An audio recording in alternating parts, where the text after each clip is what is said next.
Student laws of indices को इस्तेमाल करते हुए हम ये क्वेश्चन सॉल्व करेंगे। पंजाब टेक्स्ट बुक 2013 में से ये क्वेश्चन उठाया गया और आप देखें कि क्वेश्चन है जी 4 इंटू थ्री रेज्ड पर n divided by three raised पर n plus one minus three raised पर एन। अब आप जानते हैं कि जो थ्री एन प्लस वन है, थ्री रेज्ड पर एन प्लस वन, यानी एक्सपोनेंट जब आपके पास एन प्लस वन हो, ये बेसिकली क्या है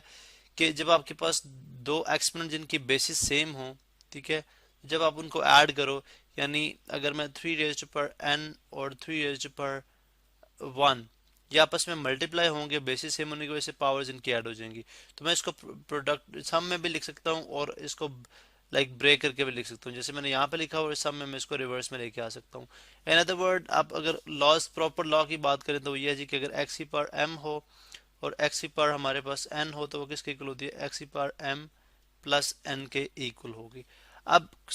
यहाँ पे मैं साइड पे रेफर करता जाऊंगा, जो जो लॉज इस्तेमाल होते जाएंगे मैं उनको मेंशन करता जाऊंगा। अब यहाँ पे इस तरह से हमारे पास ये चीज बन जाती है, इक्वालिटी का साइन है फोर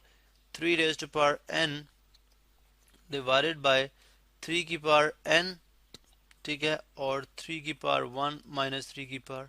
एन। अभी मैंने क्यों किया, बिकॉज मैं थ्री की पावर एन को सॉल्व करना चाह रहा हूँ, मुझे इसलिए इसको सम से वापस रिवर्स जो है वो ब्रेक करके लिखना पड़ा है। अब अगर आप देखें यहाँ पे तो मैं four into three raised power n, because ये सॉल्व नहीं हो सकते, बिकॉज इसकी बेस इसकी पावर यहाँ पे वन है लेकिन ये फोर है और ये थ्री है, इसलिए एज इट इज हमने लिख दी है। अब अगर आप थ्री एन यहाँ से कॉमन ले लें, ठीक है, कॉमन लेने का कॉमन किस तरह से लिया जाता है, अगर आप यहाँ पे देखें तो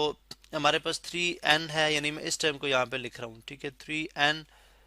मल्टीप्लाई बाय थ्री की power one minus three three की पावर एन। अब हम क्या करेंगे, थ्री की पावर एन के साथ मल्टीप्लाई भी कर देंगे और डिवाइड भी कर देंगे, थ्री की पावर एन के साथ डिवाइड भी कर देंगे। आपको पता है किसी भी फ्रैक्शन को जब आप एक ही नंबर से मल्टीप्लाई भी करो डिवाइड भी करो, फ्रैक्शन पे फर्क नहीं पड़ता। थ्री एन हमने यहाँ पे लिख दिया एज इट इज, ठीक है, और ये जो डिवाइड हो रहा है three n n multiply by three की पावर वन, ये दोनों से बारी बारी डिवाइड होगा अकॉर्डिंग टू डिस्ट्रीब्यूटिव लॉ, यानी वन ओवर थ्री एन है बेसिकली, ये एक दफा इससे डिवाइड होगा और एक दफा इससे डिवाइड होगा। डिस्ट्रीब्यूट करेंगे इसको, माइनस थ्री की पावर एन बाय थ्री की पावर एन, यहाँ से वन टाइम्स होगा और ये यहाँ से कैंसिल आउट हो जाएगा, ये आ जाएगा थ्री की power n over three minus one, ठीक है। तो यहाँ से अगर मैंने थ्री की पावर एन कॉमन ले लिया तो हमारे पास रहेगा थ्री माइनस वन, ठीक है। अब अगर आप देखें तो ये जी फोर और थ्री की पावर एन जो है ये इक्वल आ जाएगा हमारे पास थ्री की पावर एन और three minus one is equal to two, ठीक है। अब अगर आप देखें यहाँ पे, यानी यहाँ पे भी हम अगर ब्रैकेट इंसर्ट करना चाहते हैं तो कर सकते हैं।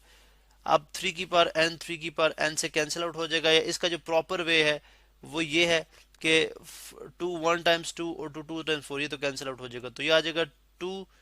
थ्री की पावर एन है ये, और ये जो डिनोमिनेटर में आप जानते हैं कि अगर एम रेज्ड पावर